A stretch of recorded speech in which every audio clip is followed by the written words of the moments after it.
বন্ধুরা, এই যে রাতের খাবার ভাত নিয়েছি। দেখুন, খুবই খারাপ শরীর, তো ভাত নিয়েছি। আর এটা হলো, মুখে একদম রুচি নেই দেখে আমের আচার নিয়ে এসেছি। আর মাকে বলেছিলাম মুসুর ডাল করতে, মুসুর ডাল করেছে। শশা দিয়েছে, আম এনেছিলাম 3 কেজি, তো আম একটা দিয়েছে কেটে, লবণ। তো এখন খাওয়ার পরিমাণ এতটাই হয়েছে। সত্যি বন্ধুরা, ভিডিও এই কারণেই দিতে পারছি না। আপনারা হয়তো ভাববেন যে কেন দিচ্ছে না, সেটা না। তখন খেয়ে নিই, খেয়ে আবার ওষুধগুলো খেতে হবে।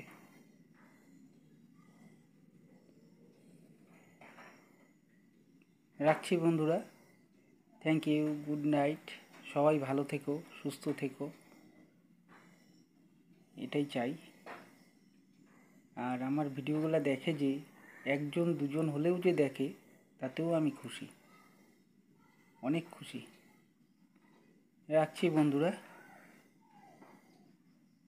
থ্যাংক ইউ বন্ধুরা, গুড নাইট। এটাই হচ্ছে সবাই আজকে ভালো থেকো। মানে আমার ওষুধ, এর উপরেই চলছি। হয়তো কেউ বিশ্বাস করবেন না, তো সেই জন্যই দেখাতে বাধ্য হলাম। কেন ভিডিও দিতে পারছি না, এই ওষুধের উপর আমি যে আছি। এই ছোট ছোট হলুদ বড়িগুলো দেখছেন, এর ভেতরে আরও বড়ি আছে, তো ওইগুলা খেয়ে আছি আর কি। সত্যিকারেরই এই কারণেই আমি ভিডিও দিতে পারছি না। তো কখনোই মিথ্যা কথা বলি না, আমি মিথ্যার আশ্রয় নেই না। শরীরটা প্রচণ্ড খারাপ, একের পর এক চলেই যাচ্ছে। এই নিয়েই কাজ করে বেড়াচ্ছি, আর কি করা যাবে, কাজ তো করে খেতে হবে।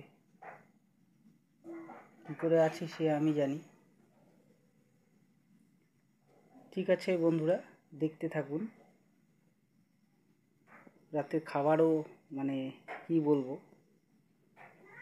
ঠিক আছে বন্ধুরা, সুস্থ হয়ে আপনাদের সুন্দর ভিডিও দেওয়ার চেষ্টা করব, যদি বেঁচে থাকি আর কি। শরীরের পরিস্থিতি খুবই খারাপ, খালি কাজ করতে হবে, যেগুলা কাজ ধরেছি ওগুলাকে নিয়ে কমপ্লিট করতে হবে।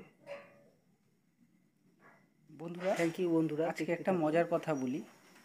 সেটা হচ্ছে যে আমার জীবনে হয়তো আমি এরকম কোনোদিনও এরকম দিন আসেনি, তো দেখলে কেউই বিশ্বাস করবে না।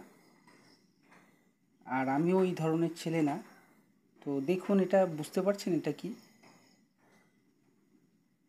এটা হচ্ছে খাসির মাংস, একদম নষ্ট হয়ে গেছে। 5-6 দিন পরে ফ্রিজ থেকে বের করলাম।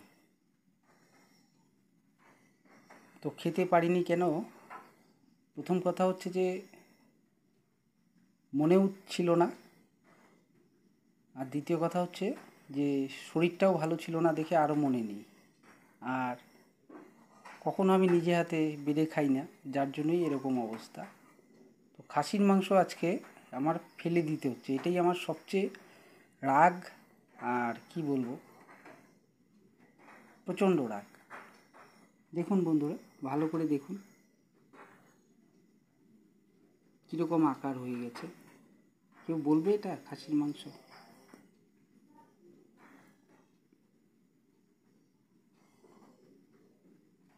তো ঠিক আছে, দেখতে থাকুন। এটাকে ফেলে দিতে হবে, খাওয়া যাবে না।